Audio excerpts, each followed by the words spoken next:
Welcome back to another episode of the Contenders Podcast. I'm your host, Pastor Benjamin Phillips, and I'm so glad that you took the time to again join with us. And remember, on the Contenders Podcast, we are a show where we earnestly contend for the faith which was once delivered unto the saints. But before we get into this podcast and this great episode that we're going to talk about today, kindly ask that you will click both the like and subscribe button so that this podcast can be suggested amongst various YouTube channels. And also, please click the bell icon to receive notifications whenever we drop a new video. And also, if you want to support this podcast, you will see my ticker at the bottom right there. My Cash App is $ BJ Phillips 3. Again, that's BJ Phillips 3 with the $ in front of it. And all the support and love that you guys have been showing this podcast, I truly appreciate it. And we're going to talk about another great episode. We're going to continue in our end time series because people are really interested in this, and I'm getting some great feedback on it. And we're going to get into the third seal in the book of Revelation. And the scripture says concerning the third seal, and you'll see this in Revelation chapter 6, I think it's verses 5 and 6. It says, "And when he had opened the third seal, I heard the third beast say, 'Come and see.' And beheld, and lo, a black horse, and he that sat on him had a pair of balances in his hand."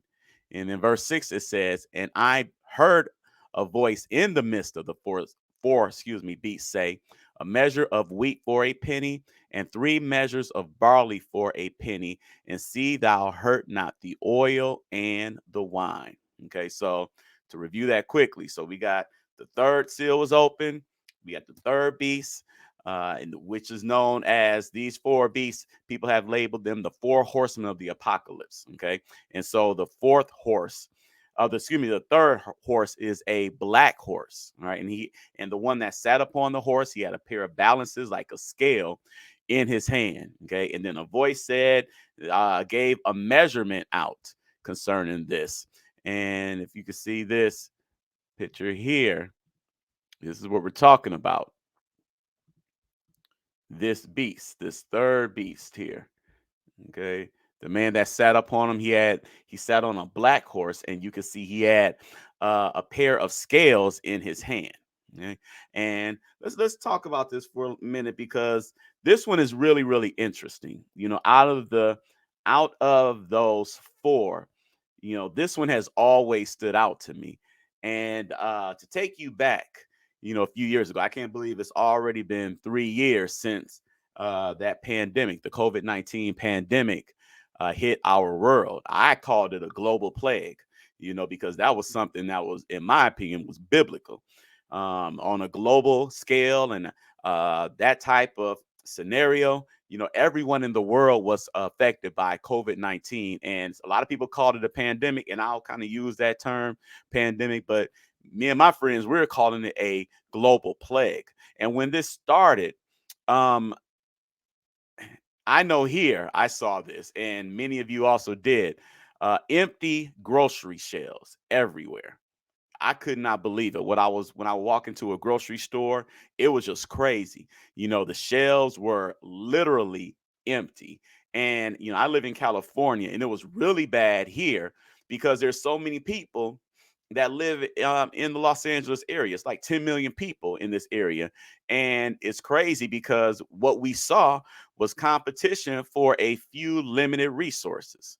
And it was wild. I mean, the shelves were just barren. It was empty. They had, as it went along, they started getting their stock back up. But for the most part, there were certain things that it was hard to find out here.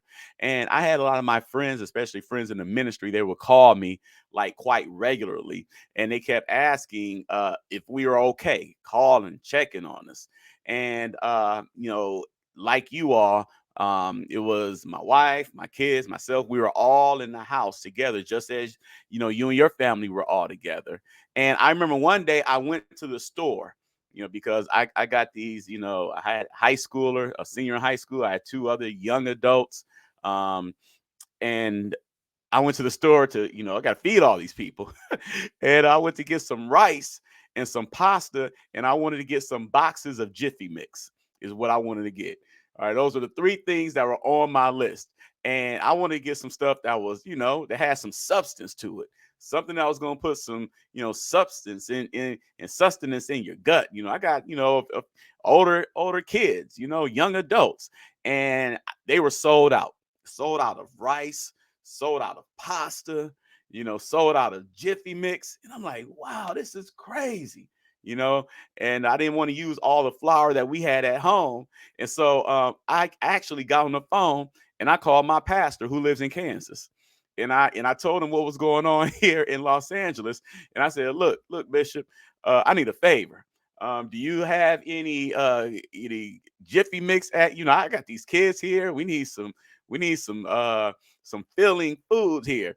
And he said, yeah, brother. He said, I'll go down and check. And he said, we got plenty of it here. Right. Less competition for resources in that area compared to the area that I was living in. And so he sent me a big old box. Oh, I mean, so much, food and Jiffy Mix. And that helped us get through, you know. And as a family, we shop at Costco for, at least once a month. And if you shop in bulk, it's designed to, you go there because you want to buy in bulk. You want to have enough resources, for a certain amount of time. And it was crazy because even in Costco, they were rationing eggs. They were rationing milk. They were rationing eggs. They were rationing toilet paper, and they were rationing paper towels. And I was like, hold on, what's the point of this? All right. Costco was rationing during a pandemic. So if a place that I go to buy bulk from is now rationing, why am I paying for a yearly membership? I'm thinking of all this, like, what's going on? All right.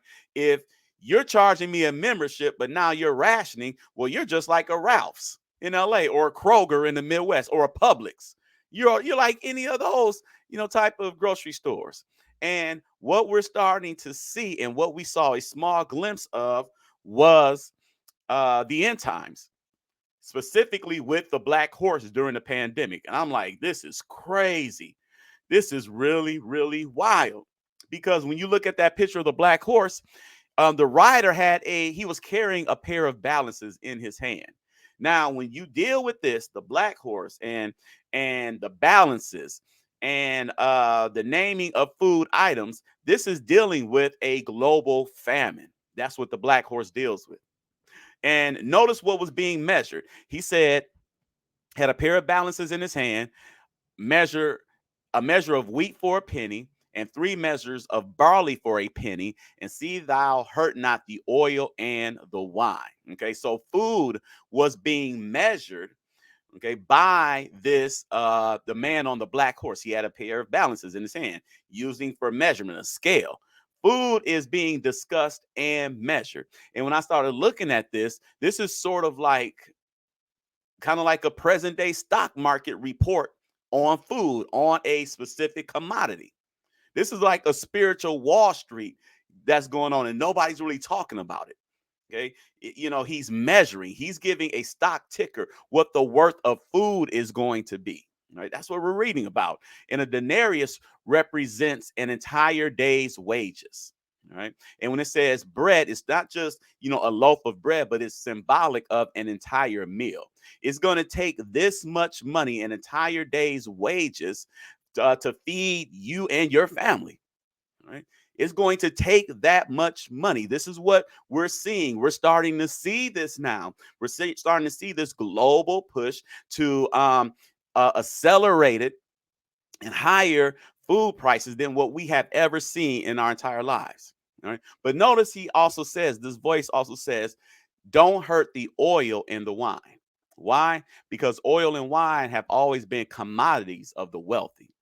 Those that are rich, they don't want to lose their luxuries. Even in the coming famines, or even in a bad or situation or recession, the rich do not want to lose their luxuries, the things that they love. All right. But even in the end time, the rich are going to be worried, and they're going to be wondering if they will be able to maintain their luxuries, the oil and the wine. Okay. See, famine, and this type of famine that the world is going to see in the tribulation, and not only see it in tribulation, but we're starting to see it right now. Famine always reveals class struggles. No one is exempt. No one is exempt. It reveals class struggles. And not only does the black horse deal with a physical famine, a hunger type of famine, but also deals with an economic famine too. Global recession.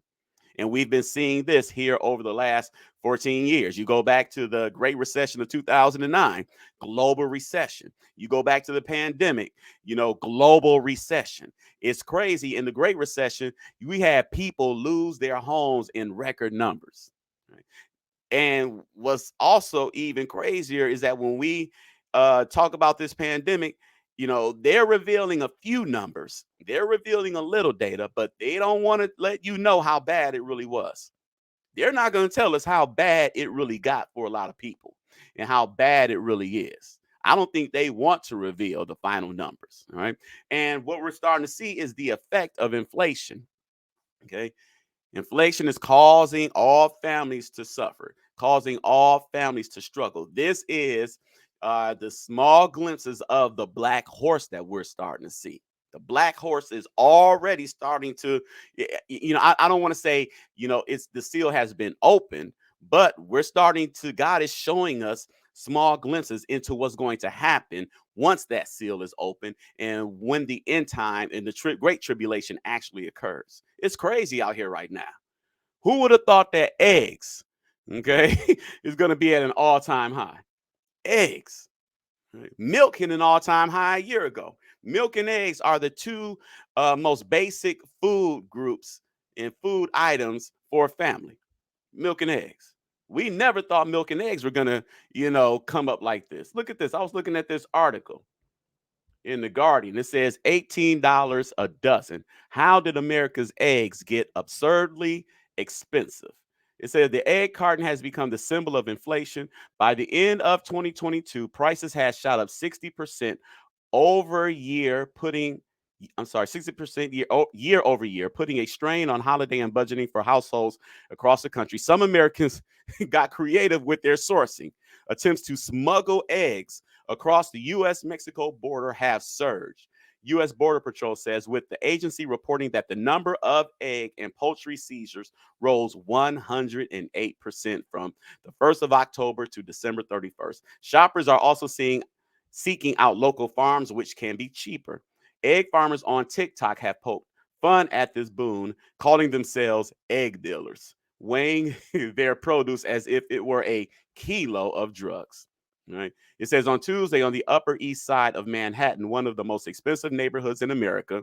Okay, the wealthy. And we talked about the wealthy. One of the most expensive neighborhoods in America.